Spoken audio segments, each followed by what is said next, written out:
Okay, here we go. Today I will talk about, basically financial malware. It's typically called banking malware, but I would say that term is too specific because that type of malware does not just target banking. And financial malware is also not actually a term which completely catches it, but if you think about it, that it is used for monetary gain in some ways, could be credit card fraud or also stealing information. Those are the things that financial malware is used for. I will talk about the landscape of malware, so to talk about what kind of things are done, what kind of malware families exist, what types of attacks they carry.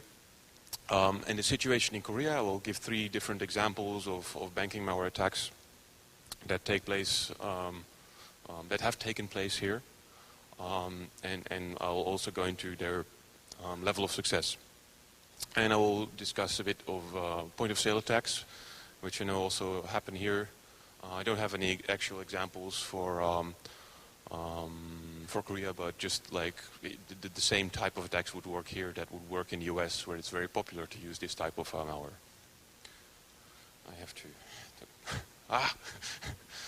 Very quick about me. I've worked for a company called Fox IT in the Netherlands for 10 years now, almost.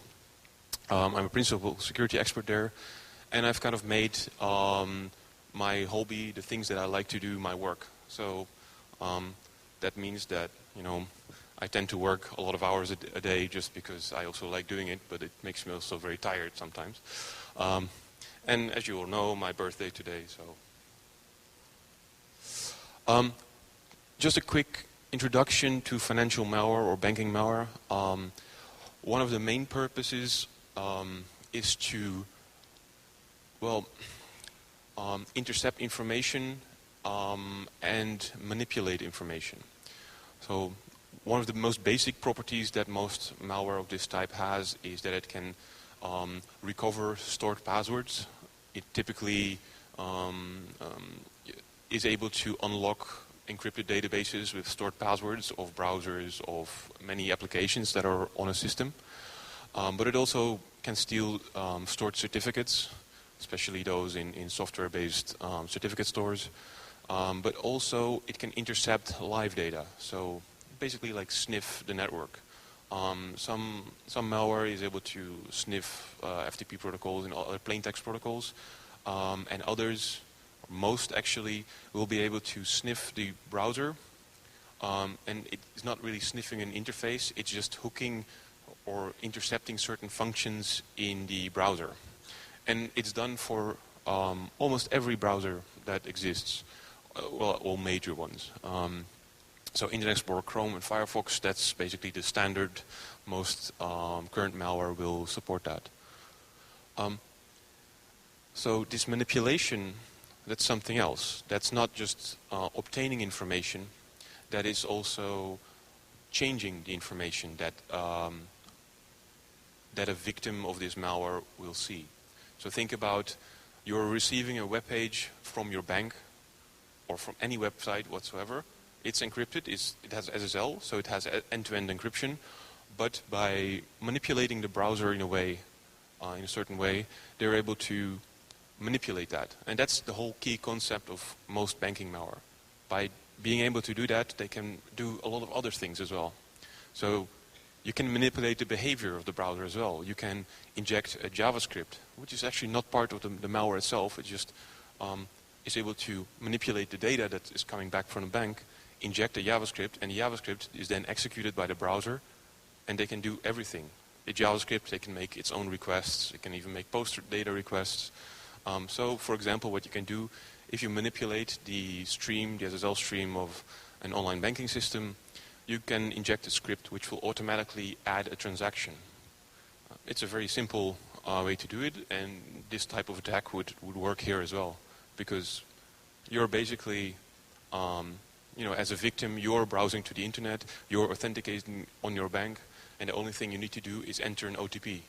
the OTP, the small devices that most banks issue these days. A lot of people still have the old indexed TAN cards, the cards with all the numbers on it.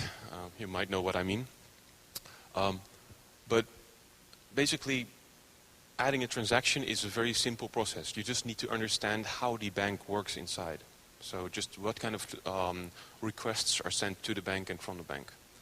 Now, some of the Korean banks actually use the applications that are installed to, I guess, provide their own kind of encryption or own SSL instead of using HTTPS.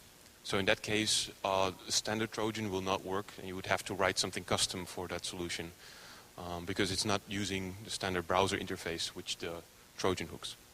So the last point is simple. So what kind of ways can you use to manipulate the data? And it really depends. So during the past 10, 15 years, there have been multiple ways to manipulate web pages, and the most simple one is like the interface that Internet Explorer, for example, offers. That's using a browser helper object. A browser helper object basically is a plugin, and it has access to the full document object model, so it can modify anything in the web page. The other way is simply to, probably I didn't see many of the presentations, but I guess that probably it's discussed, or the code injection. It's just you have a running process, you attach to it, and you inject code or a full DLL, or you make it loaded DLL, and you then place hooks on key functions that you want to intercept within the program flow. And actually, the last method is the most commonly used method. But for example, in case a new browser appears, such as Chrome a few years ago, sorry about that. That was my computer telling me to speed up, sorry. So for example, when Chrome appeared, it was new, and that actually, initially the first banking Trojans actually used a plugin rather than code injection, because they still had to research Chrome and understand how it really worked. Okay, so this is, and it's a bit vague. Oh, anyway, this picture is a representation of, well, a large part of the malware landscape. And it's not up to date, and some things are missing, because this is constantly changing. There are constantly new variants coming up. Important to catch from this is we classify it into 3 groups. The right part is all the kit malware, what we call kit malware, and basically it's a product that you buy, and you can set it up by yourself, and you can use it by yourself. Basically, you go to an underground forum, and they offer it, or you can actually, in some underground forums, they offer pirated versions of it. So software piracy also, is just in the underground as well.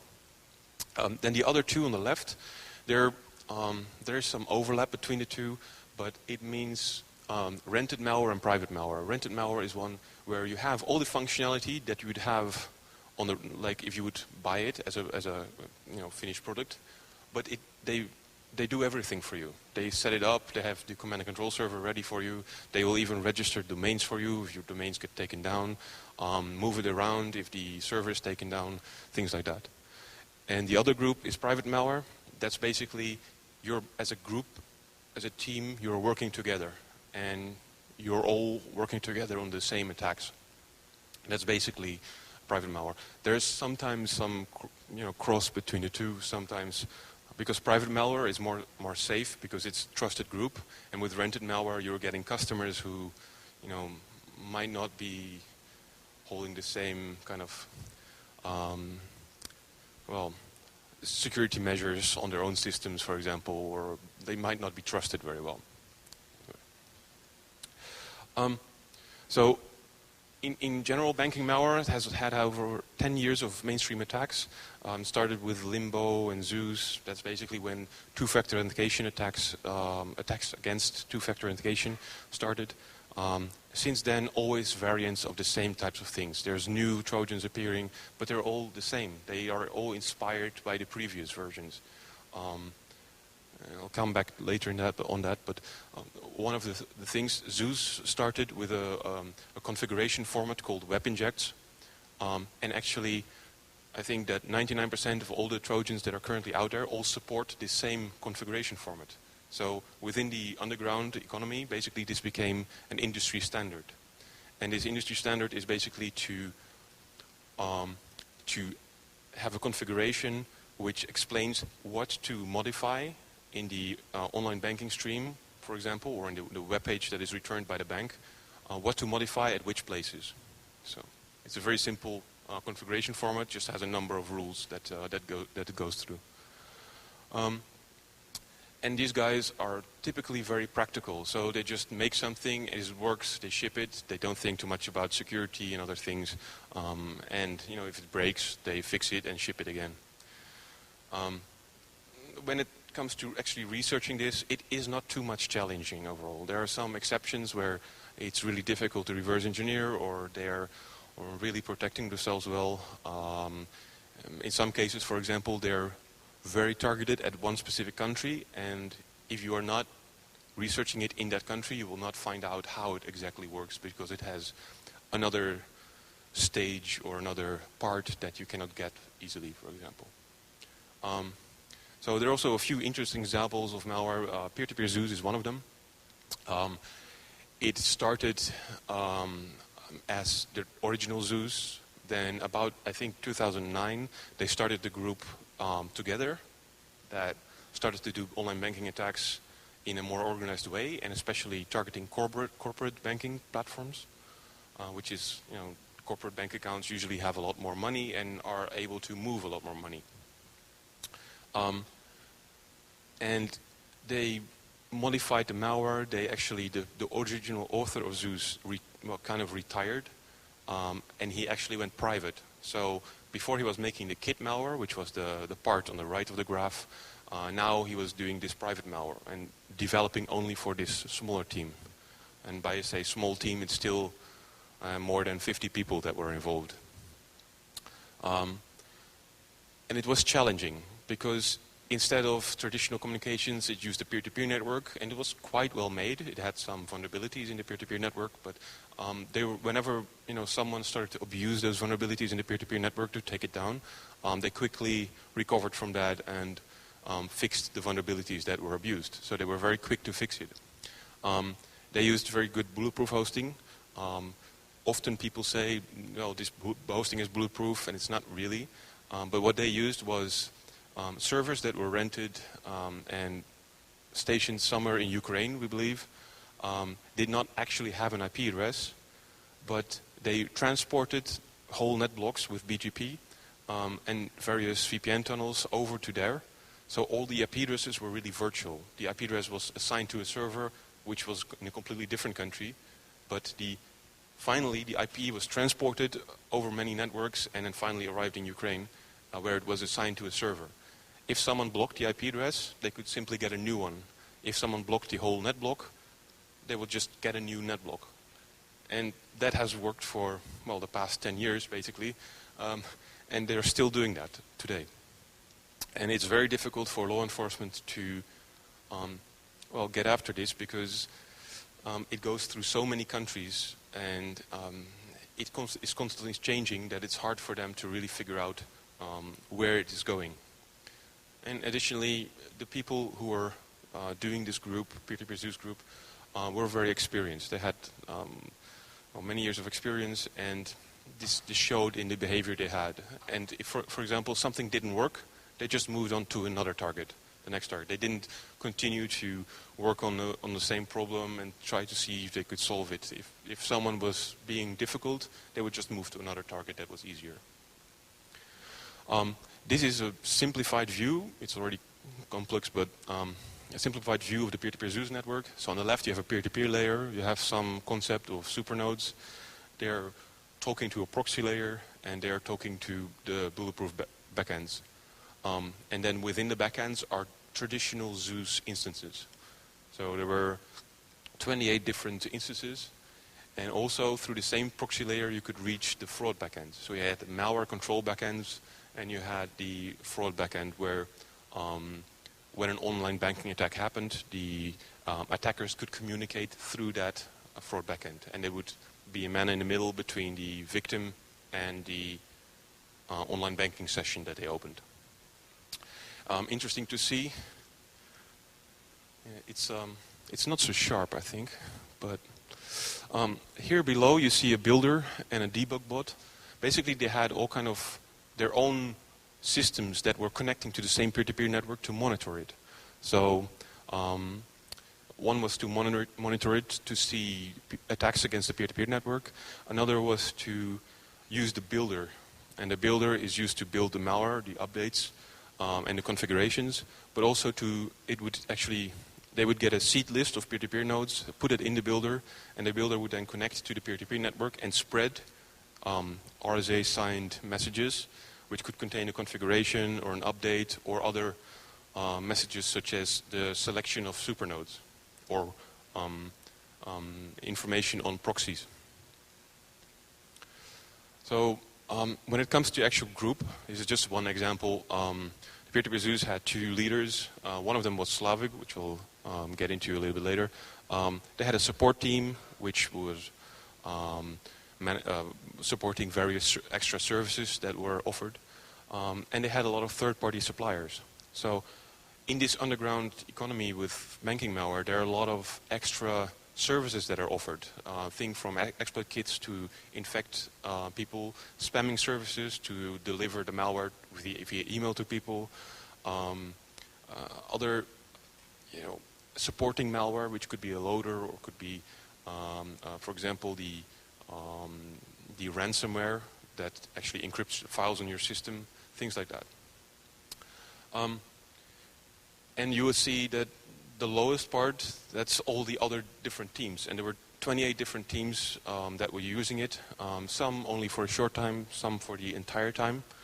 And one team could consist up to, well, in one case what we saw was that there were 5 people working together in one specific instance.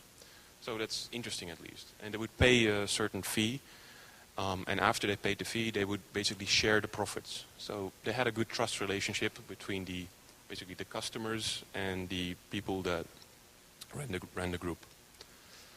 Basically, this guy was indicted last year. He was indicted at the end of May, and at the same time, the infrastructure was taken down, so all these servers that we saw, and the peer-to-peer network was taken over. So by poisoning nodes and doing some tricks, they were able to reroute all the peer-to-peer traffic to a select number of nodes and be able to control them. The indictment, the guy was in Russia, and Russia does not extradite people, and also, even though multiple requests have been made, they have never really prosecuted him because he did not do any fraud in Russia itself.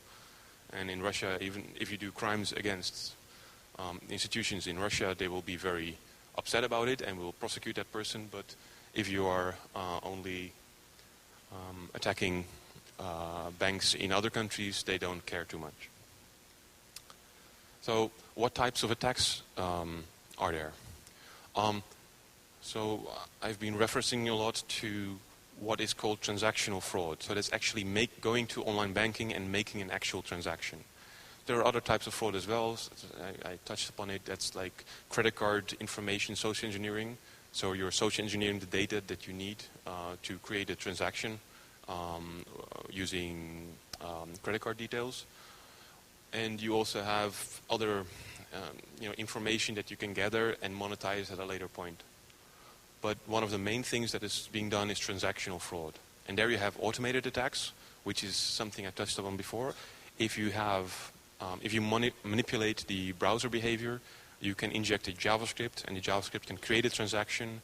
The JavaScript can actually ask the user to enter an OTP or whatever is needed or whatever is required to confirm the transaction, and then submit the transaction. So that can be completely automated, and that happens a lot. Although it is a little bit more difficult to implement. You have to make a script, and you have to know how the website works. The other method is what we call hybrid. it's a mix between phishing and malware. So normally phishing site, you're getting an email and it says you have to go to this website or an SMS or anything, any way that they can lure people. In the case of a hybrid attack, basically the malware intercepts a session when the victim goes to online banking, but redirects it to a phishing site. And it can be done in many different ways. I mentioned already the WebInject industry standard. And when it comes to attacks, a lot of the attacks target consumer banking. So consumers, they have usually less money in their account, but they're easier to target. It's easier to get infections on normal people that have a PC and do online banking. Corporate infections is difficult. Mostly the networks are secured better, but in many cases it's still possible to get there. And what we typically see is that corporate account takeovers, is what we call it, are done in the hybrid way. So basically luring, or well, not luring, when the victim goes to the corporate online banking site, it's redirected to a phishing site. It will look identical to the online banking site. It's just asking for a little bit more information, and will finally ask for transaction confirmation codes. And even in case with corporate bank accounts, what you have is that you have in every country it's called different, but we call it the 4I principle. So one person creates the transaction, and then a second person has to sign the transaction. It's a checker or a transaction maker and a checker or approver. In that case, they would actually ask the second person to come to the infected person's computer and enter all these details there. So that's an interesting concept. Some banks did not think about this issue. Others they did, and they said, we will tie the account of the checker to another PC. It cannot be the same PC as the guy that does the transactions.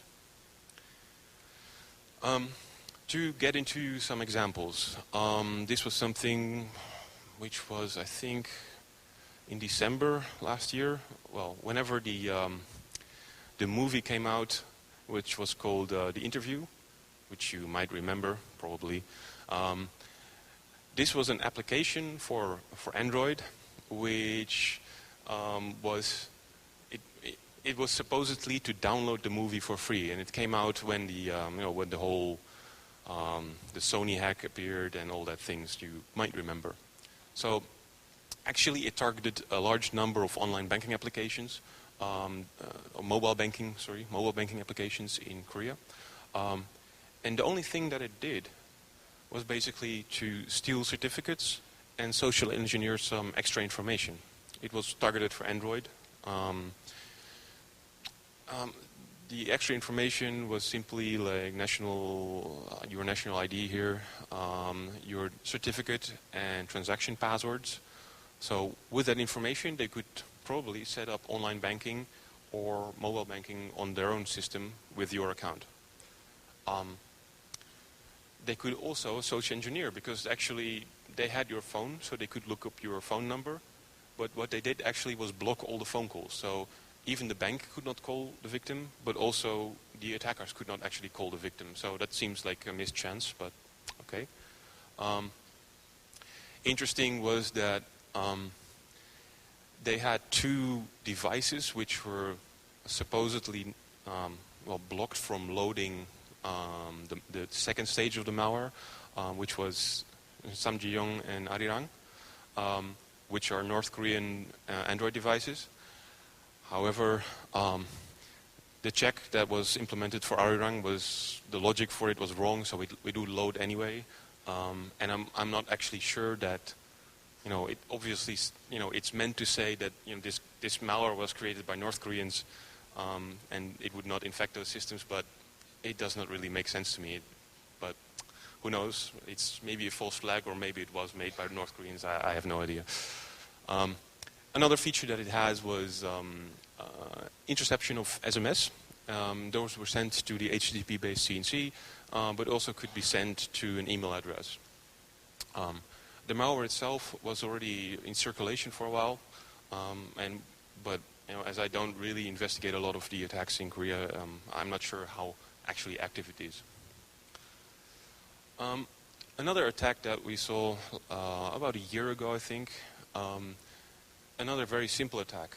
It's basically like this hybrid attack. It's phishing, but you're modifying the host file. It's the most old and simple attack that exists. On the Windows, you have the host file which resolves a certain name or a website name to an IP address. So basically, they set all the banking websites to a certain IP address, and from that, you can see it's a simple phishing attack. When you look at the actual domain names, they actually had, instead of bank, they had dank as well. And I was thinking about, like, why is that? Maybe they did that because they thought people would write or would mix up the B and the D. When I just started to learn Korean texts, I sometimes mixed up the O and the A and wrote things in a wrong way. But I don't think that a lot of people would actually mix B and D, but who knows? Maybe that was their thinking.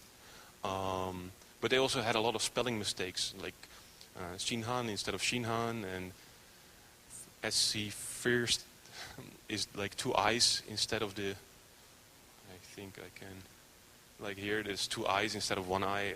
I'm not sure why they made so many spelling mistakes. It's like they didn't even check it very properly. Well, anyway. How does this attack work? Well, the first, you get the normal web page. It was an older web page from like a few months earlier. It would all look like the normal web page of that bank. The second, you get an error message. I think you can't really read it very well. It's probably not clear enough, but it was a message saying something like, "Oh, you need to enroll your certificate again." That's something people do here. You need a certificate for your online banking, so you need to enroll again. Okay, happens. I'll have to do it again. Second, there was an error in the loading page. It said something, but that was just an error on the attacker's part. You had the loader which said like, well, you have to do some things and you have to install some things. Anyway, the next was that you had to fill in some information a little bit, your password, your national ID, and things like that. And the next page, you had to fill in all the rest of the information. So as you know, basically this part was the where you had to fill in all the numbers that were in your card. I think when your bank starts to ask you for this, most people will think this is not right. But obviously, I've seen these attacks in the past in the Netherlands. People actually do fill it in. And these are only 35 fields. In the Netherlands, we used to have these cards with 100 fields. And seriously, people just fill in all the 100 fields. It's really a lot of work, but they did it. And the last, you get an error, which, again, maybe not very readable, but it was an interesting. There were some interesting mistakes in the language constructs. Gogenim, I think, was written in the wrong way. That said, well, my Korean friend said that it seemed not that it was written by someone who was actually Korean. Maybe someone who knew quite a bit of Korean. We don't know really. But when we had access to some of the websites that they used to control this malware, where basically the reports came in, the entire backend was written in Korean, which is strange. I mean, for example, if it would be anyone from another country, you wouldn't use the Korean language. Now, obviously, I don't know where the guy really is from. He was logging in from China. Obviously, there is some has been some historic immigration towards China. So maybe it's one of the Korean communities in China that one of the people has been doing this. I'm not sure. Anyway, inside you could see all the banks that were targeted, but also you could see the reports. And the only reports that we saw were the ones where they entered all fake data, just to test it themselves, or that it were victims who knew that, well, this is not good, or were researchers that were testing. Everything is possible. A third attack that we saw, and that was actually from this year, it happened suddenly by the end of February. Interestingly, 2 banks were targeted.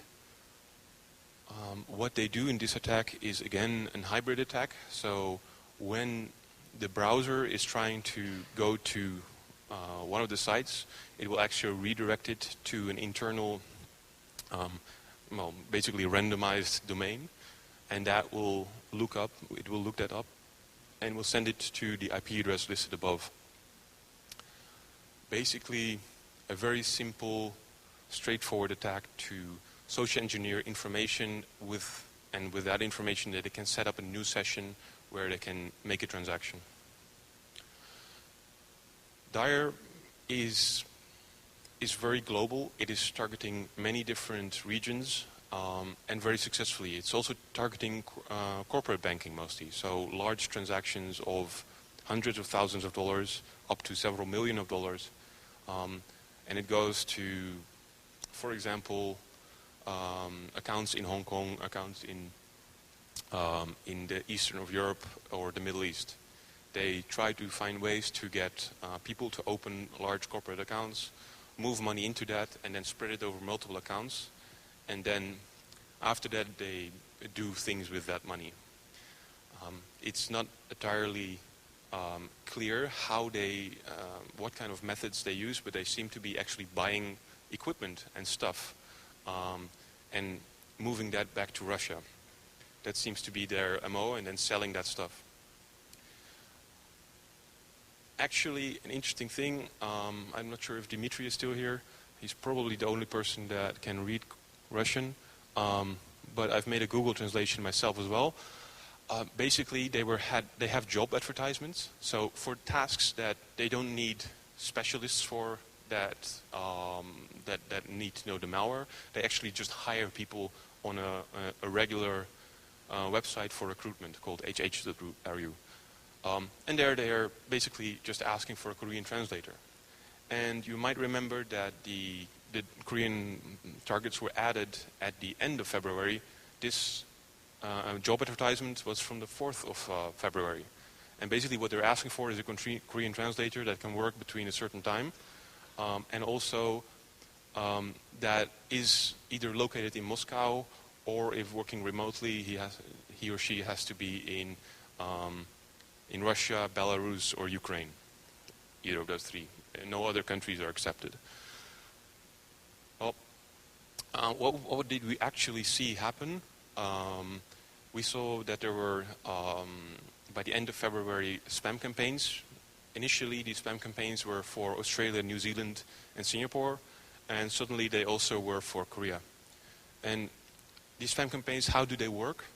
How do they get the email addresses, for example? They basically drop the malware on the already infected systems in a certain country. So typically, if your computer is in a certain country, you will have email contacts on your system, which will be, people that live in that country. It's not, it's not very scientific, but it is a simple way. It's the simplest way for them to spread the malware. So they are dropping basically a spam bot, which harvests contacts from Outlook, from Thunderbird, and other email clients, and sends the malware to those people with a nice template, like a fake invoice or anything like that. So it could be a Word document, it could be a zip with an exe in it, it could be all kind of simple ways to social engineer the malware on the system. These campaigns continued. At some point they also started to target Malaysia. But in the end, even though they had quite a bit of infections, they had, for example, in a small period, they had 1,600 new infections. The second most infected country in that period, only the US, which is a main target for Dire, really. And there are also 6,000 different banks in the US, so it's kind of a nice market for them. But that's, really signifies that it was really an intentional target that they had. But did it really work, was the question. So we don't really know if they had any success. And obviously, as I'm actually living here and I had to use the online banking here, it is kind of difficult for them to use it because they actually set up a new session to the online banking system from their own desktop, and then they have to install all these applications. They can't reuse it every time because the applications and the certificate is tied to a certain system. So they have to install all these programs and all that while the victim is still waiting. So he's waiting and waiting until you have to install all these applications. So it's a very difficult attack to create.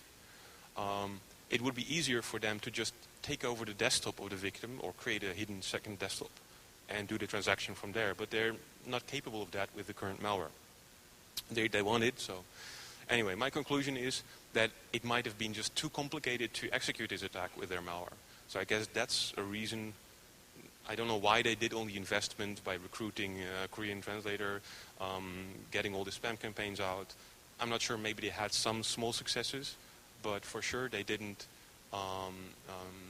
do much more because just the 10 first days of July, they had a total of 3,870 infections, which is really not that much.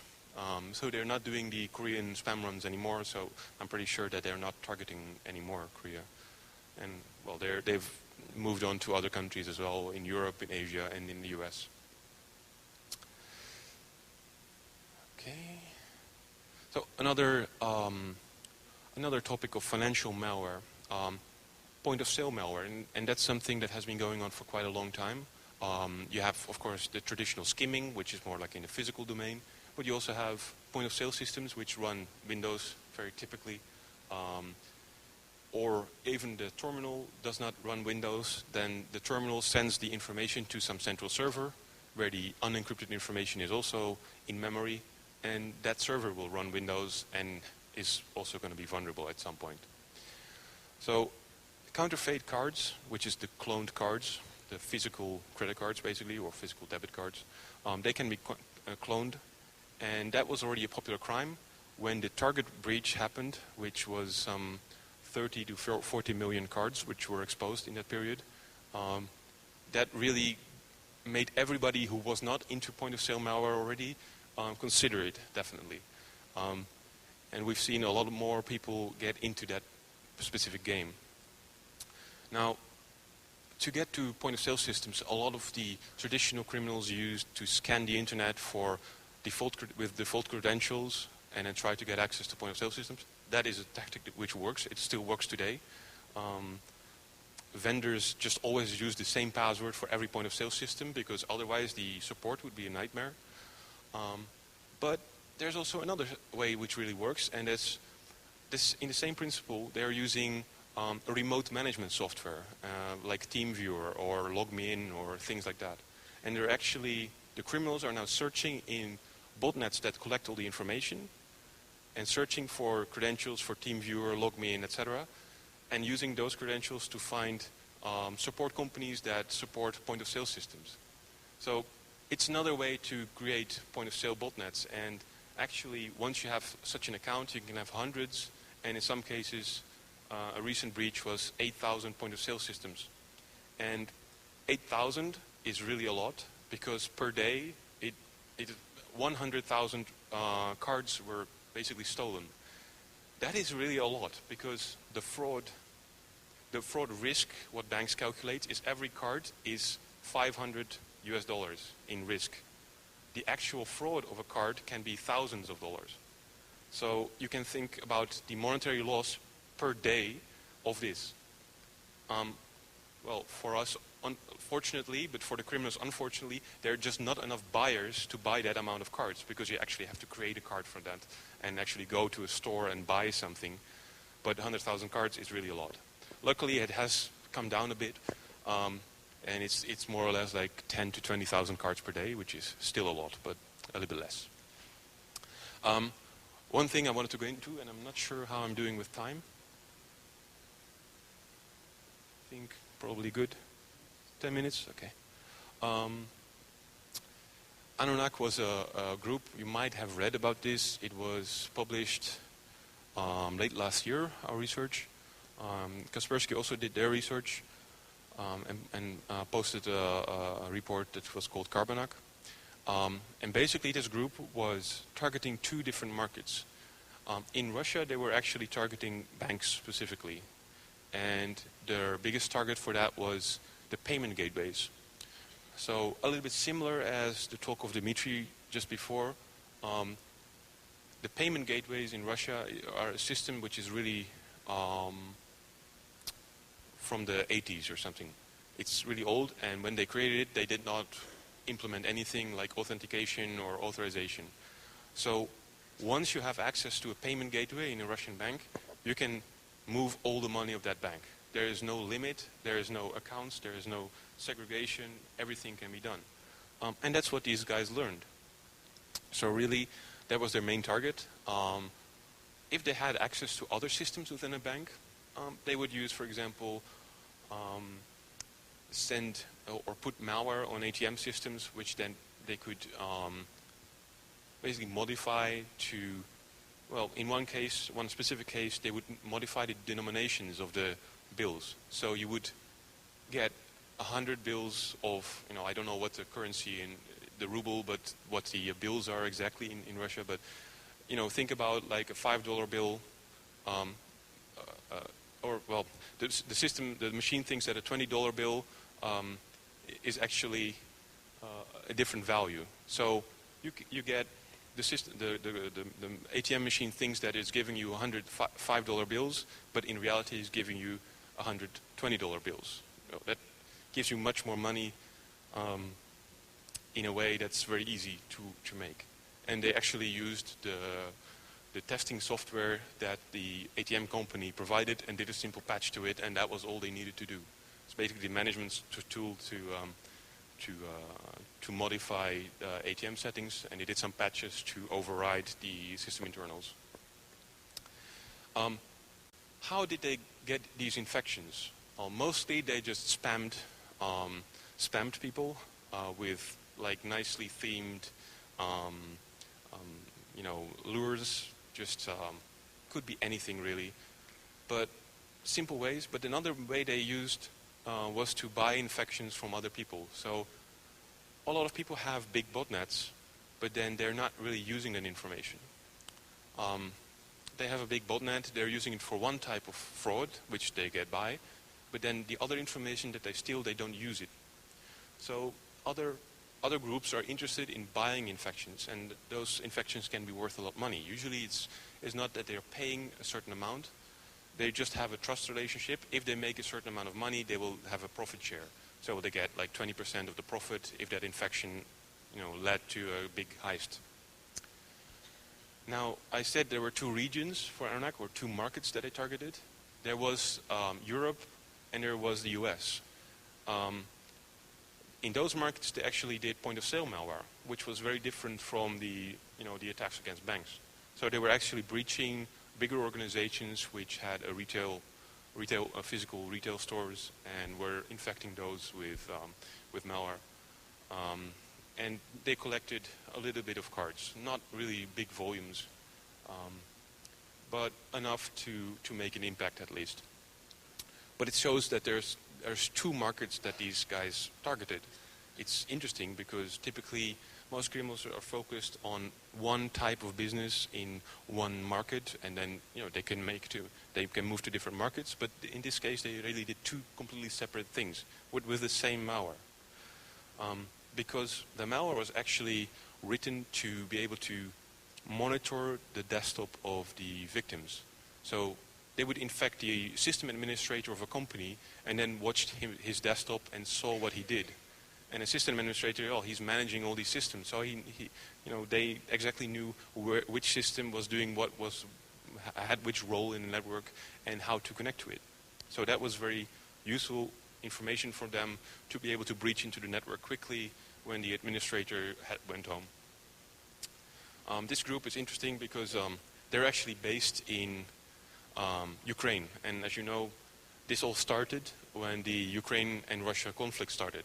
So even though they're in the next country, physically located there, Russia can't really do much because they're not at war, but their relationship is not really the best.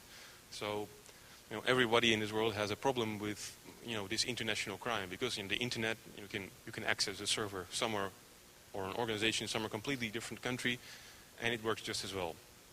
So these types of attacks, they cost a lot of money to the economy.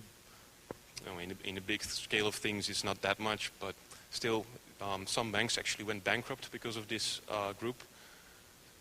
And then, well, it's a big issue, but then, we even know where the criminals are, but then we can't arrest them because the frauds were committed in another country and they don't work very well together. It's a difficult problem. So, to summarize, threats that happen are very global.